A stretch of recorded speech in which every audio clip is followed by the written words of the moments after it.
Peuple français. Suite à la manifestation du 1er décembre à Paris, la seule réponse apportée par l'exécutif est d'allouer aux forces de l'ordre une prime.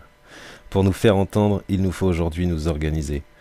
Nos revendications communes doivent être simples, claires et prendre effet immédiatement. Je vous propose de nous réunir autour des 6 mesures suivantes. Premièrement, destitution de tous les mandats politiques quels qu'ils soient et ce jusqu'au maire. Deuxièmement, suppression immédiate de la TVA. Troisièmement, rejet de l'article 123 du traité de Lisbonne et de l'article 104 du traité de Maastricht. Je précise que je suis apolitique. Quatrièmement, suppression immédiate de tous les privilèges des anciens politiques. Cinquièmement, abrogation de l'article 15 de la Constitution désignant le président de la République comme étant le chef des armées, le seul chef devant être le peuple. Sixièmement, création d'une assemblée citoyenne constituée d'un représentant par département, élu à la majorité.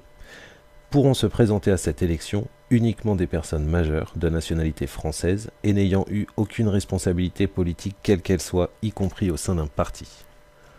Ces principales mesures nous permettront de vivre le temps de réorganiser nos institutions, comme ce fut le cas pour certains pays européens, tout en conservant notre défense nationale et en augmentant notre pouvoir d'achat. Il est évident que cela représente une infime partie de tous les changements à apporter à notre société. Partagez en masse ce message pour qu'enfin le calme revienne dans notre pays et que nous soyons à nouveau maîtres de nos vies.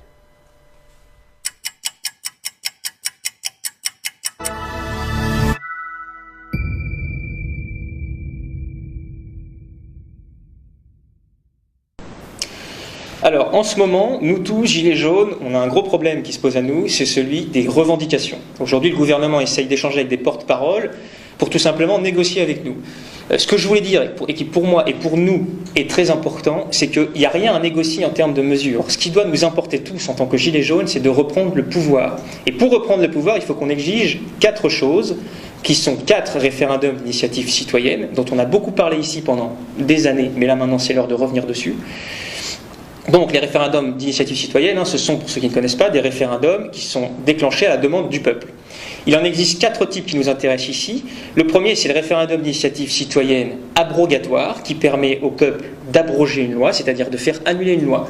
Donc là, par exemple, on aurait pu annuler la loi sur les taxes sur les carburants. On n'aurait pas besoin de tenir des ronds-points toute la journée dans le froid ou de se faire gazer à Paris. Okay. Ensuite, l'autre, c'est le second plutôt, c'est le référendum d'initiative citoyenne révocatoire. Lui, il permet au peuple, par référendum, de révoquer, c'est-à-dire de renvoyer n'importe quel responsable politique, donc aussi bien le président qu'un ministre ou qu'un député ou n'importe quel élu. Donc là, c'est pareil, on aurait pu... Monsieur Macron, il a une cote de popularité absolument minable, donc il y a longtemps, avec ce référendum-là, qu'on se serait débarrassé de cet homme-là, il faut bien être conscient. Le troisième référendum d'initiative citoyenne, c'est le législatif. Celui-là, il permet au peuple de proposer un texte de loi par référendum. Et là, par exemple, on peut voir avec des sujets comme l'écologie, c'est-à-dire le glyphosate, les OGM et tout, que le peuple aurait pu proposer de légiférer là-dessus, puisqu'on sait très bien maintenant, avec notre ancien ministre de l'écologie, Nicolas Hulot, que même quand on est de bonne volonté, on ne peut pas légiférer là-dessus, puisque ce sont les lobbies qui contrôlent. Et le quatrième référendum d'initiative citoyenne important, c'est le référendum constituant. Si vous savez ce qu'est une constitution, vous savez à quel point c'est important, mais bon, je ne vais pas ici développer ce qu'est une constitution. Ce que vraiment je veux faire passer comme message, c'est que ça ne sert à rien de s'obstiner forcément à faire démissionner ou à dissoudre l'Assemblée nationale. Si on obtient uniquement ça, en soi, ça ne sert à rien si on réfléchit bien, parce que qu'est-ce qui va se passer derrière ? Il va y avoir de nouvelles élections. Donc il va y avoir un nouveau président, et puis avant surtout il va y avoir une nouvelle campagne, on va nous faire de nouveau des promesses qui ne seront pas tenues, et les plus anciens d'entre nous savent très bien, ils voient ça de 40 ans, 50 ans, les gens promettent, les gens ont l'air sincères, et à chaque fois ils trahissent, et à chaque fois on ne peut rien faire. Donc la seule solution, c'est vraiment ces référendums-là. Et c'est pareil si on arrivait à faire reculer le gouvernement sur une mesure, ça ne sert à rien, même s'il recule sur certaines mesures, parce que là on est en train d'essayer de négocier avec le gouvernement des mesures, on est en train d'essayer de voir s'il veut bien, si il est d'accord pour lâcher sur telle ou telle mesure. Mais ce n'est pas à lui d'être d'accord pour lâcher sur telle ou telle mesure. C'est nous qui devrions décider à un moment si on est d'accord avec ce qu'ils font. On n'a pas à négocier, vous comprenez ? Et même si le gouvernement aujourd'hui recule sur telle ou telle loi, de toute façon, ce qu'ils vont nous rendre d'une main, ils vont nous le reprendre de l'autre.